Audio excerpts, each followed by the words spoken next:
할렐루야. 12월 9일 화요일 매일 성경 묵상입니다. 오늘 말씀은 시편 139편 1절에서 12절의 말씀입니다. 혹시 여러분들은 기독교 성화, 즉 그림 액자 있잖아요. 그림. 그런 걸 보신 적이 있으세요? 예전에는 자가용 대시보드나 룸미러에 기도하는 손 이런 것들을 많이 그려놓는 걸 많이 봤고요. 또 제가 그때 당시에는 국민학교였죠. 그때 주일학교 교실 뒷면에 벽에 걸린 그림이 2개 있었어요. 아직도 기억나는데, 하나는 한 소녀가 무릎 꿇고 기도하는 모습과요, 또 하나는 예수님의 초상화 그림 액자였어요. 또 그때 제가 어릴 때 이발관에 가서 이제 머리를 깎았거든요. 머리를 한 달에 한 번씩 가서 아주 스포츠 머리로 짧게 있잖아요, 그죠?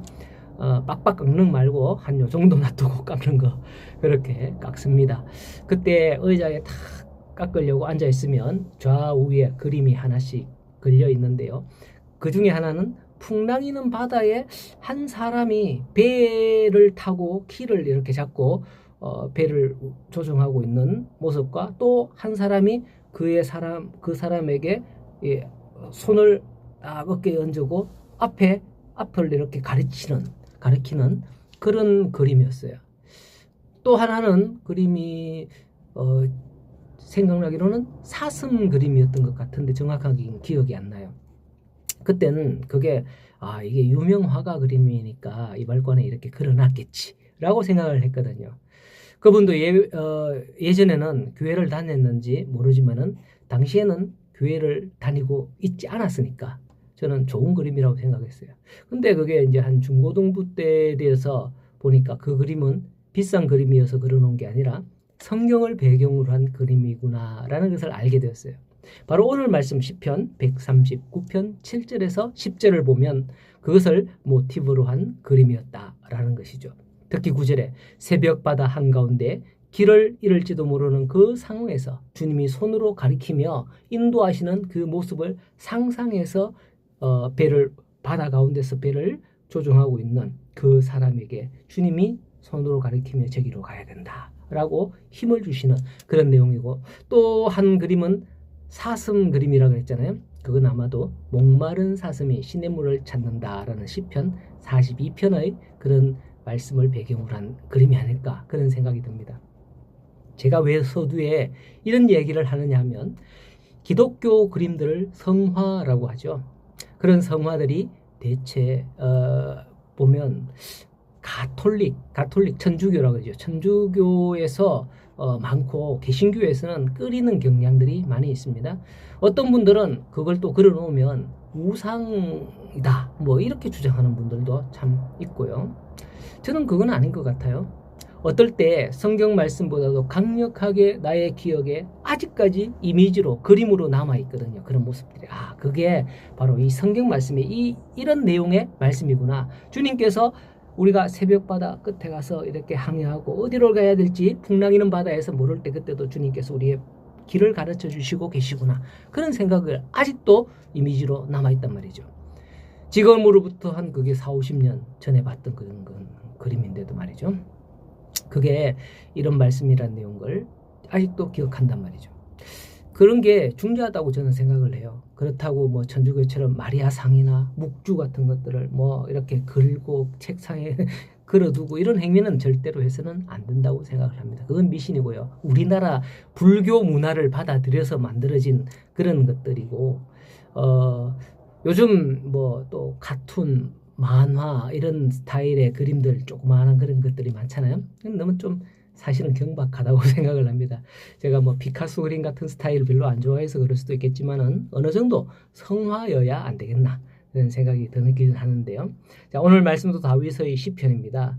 말씀 초반에 1절에서 6절의 말씀을 읽으면 대부분은 어떤 생각이 들까요?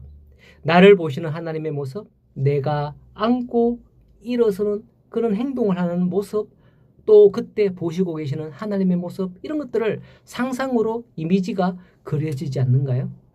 7절 이하의 말씀도 마찬가지죠. 시인이 표현하는 그런 내용이 그 모습으로 우리 눈에 선하게 보이듯 그렇게 하는 겁니다.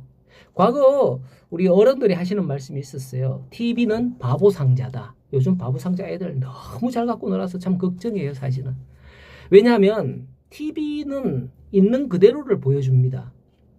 그래서 더 이상 그것을 보고 뭐 생각하고 이럴 필요가 없는 거예요. 하지만 책은 어떻습니까? 내용을 하나하나 읽으면서 글을 읽으면서 그 내용을 상상하는 거예요, 이미지로. 그러니 머리가 훨씬 더 발달되는 거죠. 제가 남다른 손재주가 좀 있잖아요. 우리 성도님들 아실는지 모르겠지만 몇몇 분 아시는데 뭘 잘 고치고 뭐 왜 내가 그런가 생각을 해봤더니 어릴 때 가지고 놀았던 장난감 때문이 아닐까 생각이 되어집니다. 뭐 요즘은 아이들이 가지고 노는 장난감 자동차며 비행기며 로봇이며 너무 사실적이고 구체적으로 만들어서 다 완제품으로 나옵니다. 그런데 우리는 어땠는가 하면 우리 놀 때는 뭐 돌멩이가 자동차하고 비행기로 변신하고 뭐 고무신이 배가 되고 이렇게 접어서 그죠? 여러분들 그 어릴 때 가지고 놀았던 분들이 있었을 텐데 그러다 보니 이게 막 돌멩이가 막 이래 온갖 것이 상상이 다 동원되면서 뇌 세포가 확장되지 않았나 뭐 그런 생각을 개인적으로 해봐요. 자, 오늘 왜 이렇게 말씀 바깥으로 좀 나가느냐 하고 싶지만은 제가 전달하고 싶은 내용이 그렇기 때문이에요. 이 말씀을 읽으면서 성경의 지식보다는 이 상황을 상상해가면서 읽으면 더 은혜가 되기 때문이에요. 특히 시편 같은 경우에는. 이 시라는 특성은 더한 거죠. 제가 역대기 성경이나 느헤미야에서는 이런 얘기를 할 수가 없죠. 다윗은 자신의 모든 상황, 즉 캄캄한 새벽 바다 끝에 있는 듯한 그런 상황 가운데서 주께서 손으로 나를 인도하시고 오른손으로 나를 붙드시는구나. 이것을 고백한다는 겁니다. 그런 상황을 못 겪은 사람은 실제로 고백할 수 없는 거죠. 우리 인생에서도 그런 일이 있을 수 있습니다. 학생들 수능을 쳤는데 수능 점수 지난주에 나왔잖아요. 수능 점수 말아먹고 원하는 학교 떨어지고 직장 떨어지고 이런저런 상황일 때 과연 우리 인생은 절망의 바다에서 허우적일 수 있단 말이에요. 그러한 때 다윗의 시를 본다면 그 모든 상황 가운데서도 주께서 나와 함께 계시고 주의 강한 오른팔로 나를 붙들고 계신다라는 겁니다. 오늘도 내가 어디 있든지 어디를 가든지 무엇을 하든지 그곳에서 하나님이 나와 함께 하시기를 소원합니다. 그것을 확실히 믿기를 바라겠습니다. 하나님은 우리의 눈으로 볼 수는 없지만은 주신 말씀은 우리에게 그와 같이 해 주시겠다는 약속의 말씀인 거예요. 그 약속이 정말 살아 있어서 막 정말 나하고 지금 약속하고 있는 것 같은 그런 그림을 보는 듯한 그런 말씀이 되기를 바랍니다. 그 말씀이 우리 눈에 선하게 보이듯 그렇게 살아가는 성도들이 되기를 바랍니다. 그를 암기하는 것은 금방 잊어요. 이 사실을 이미지로 우리 마음에 그리듯이 그렇게 마음판에 새기라 이렇게 하잖아요. 그죠? 말씀을 그와 같이 그렇게 여기게 된다면 제가 서두에 드리는 그 성화 같은 그런 이미지를 떠올린다면 이 말씀을 잊지 않을 거예요. 이런 상황에서 주님께서 나를 붙드시고 나의 길을 가르쳐 주신다. 이런 걸 꼭 기억할 수 있을 겁니다. 오늘도 주님과 함께 나아가는 복된 하루가 되어서 믿음으로 말씀으로 사시는 우리 모든 성도님들 되시기를 축원합니다.